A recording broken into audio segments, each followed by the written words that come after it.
Hi friends, welcome to Gayathri Barni channel.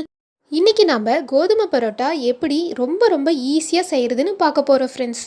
நம்ம எல்லாத்துக்குமே பரோட்டானா ரொம்ப பிடிக்கும்.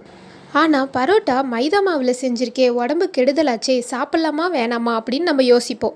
ஆனா இனிமே நம்ம ஃபீல் பண்ண தேவையில்லை friends. பரோட்டா கோதுமை மாவை யூஸ் பண்ணி எப்படி ஈஸியா ஹெல்தியா வீட்லயே செய்யறதுன்னு நம்ம பார்க்க போறோம். வாங்க வீடியோக்குள்ள போலாம்.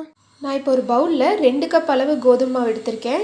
அது கூட கொஞ்சமாக தூளுப்பு சேர்த்திக்கிறேன். இது கூட கொஞ்சமாக தண்ணி விட்டு நம்ம பிசைஞ்சுக்க போகிறோம். இந்த மாவு கூட 2 டேபிள் ஸ்பூன் ஆயில் நம்ம சேர்த்திக்கிறோம். இப்போ நல்லா சாஃப்டாக பிசைஞ்சுக்கிறோம். இப்போ மாவு நல்லா சாஃப்டாக பிசைஞ்சாச்சு. நீங்கள் நார்மலாக சப்பாத்தி மாவு எப்போ பிசைவீங்களா அதே மாதிரி தான், அந்த மாதிரியே பிசைஞ்சு வச்சுட்டோம். இப்போ ஒரு 1/2 அன் ஹவர் இதை நம்ம ஊற வைக்க போகிறோம். 1/2 அன் ஹவர் ஊறிடுச்சு ஃப்ரெண்ட்ஸ்.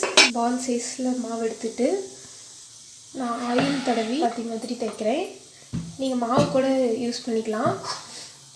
எப்போது நம்ம சர்க்கிள் ஷேப்பில் நம்ம தேய்ப்போம் சப்பாத்தி, ஆனால் இது ஒரு ரெக்டாங்கிள் ஷேப்பில் தேய்ச்சிக்காங்க. இப்போ ரெக்டாங்கிள் ஷேப்பில் தேய்ச்சாச்சு.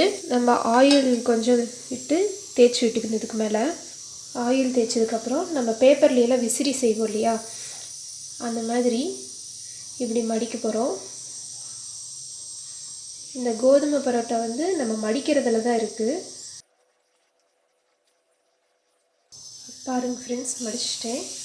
இதை வச்சு லைட்டாக இப்படி நீங்கள் வேணுங்கிற அளவுக்கு லைட்டாக கொஞ்சோண்டு விரிச்சிக்கலாம். இதை சென்டரில் வச்சு இப்படி சுற்றி விட்டுறணும். இந்த எண்டிங் மறுபடியும் நடுவுலையே வர மாதிரி இப்படி பண்ணிடணும். இதில் கொஞ்சம் ஆயில் தடவிட்டு மறுபடியும் நம்ம சப்பாத்தி கட்டிலேயே லைட்டாக இப்படி தேய்க்க போகிறோம். லைட்டாக தேய்ங்க ஃப்ரெண்ட்ஸ், நல்லா அழுத்தி தேய்ச்சிங்கன்னா அப்புறம் ஒன்றோட ஒன்று ஒட்டிக்கும்.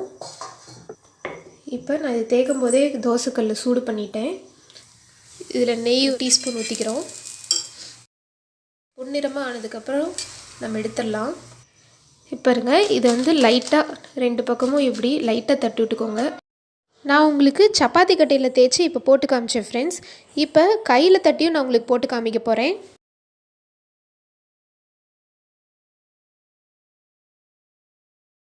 இது பாருங்கள் ஃப்ரெண்ட்ஸ், நான் கையில் அமுத்தி போட்டேன் இல்லையா, அந்த பரோட்டா இது எவ்வளோ சூப்பராக வந்திருக்கு பாருங்கள். அவ்வளோதான், நம்ம கோதுமை பரோட்டா ஈஸியாக சூப்பராக ரெடி ஆகிடுச்சு. இதுக்கு நம்ம ஆயில் கூட அதிகமாக யூஸ் பண்ணல ஃப்ரெண்ட்ஸ். இதுக்கு சைட் டிஷ்ஷாக இன்றைக்கி நான் வெஜிடபிள் குருமா பண்ணியிருக்கேன். நீங்களும் உங்கள் வீட்டில் ட்ரை பண்ணி பார்த்துட்டு கமெண்ட் பண்ணுங்கள். இந்த வீடியோ உங்களுக்கு பிடிச்சிருந்தா லைக் பண்ணுங்கள், ஷேர் பண்ணுங்கள், சப்ஸ்கிரைப் பண்ணாதவங்க சப்ஸ்கிரைப் பண்ணுங்கள். தேங்க்ஸ் ஃபார் வாட்சிங்.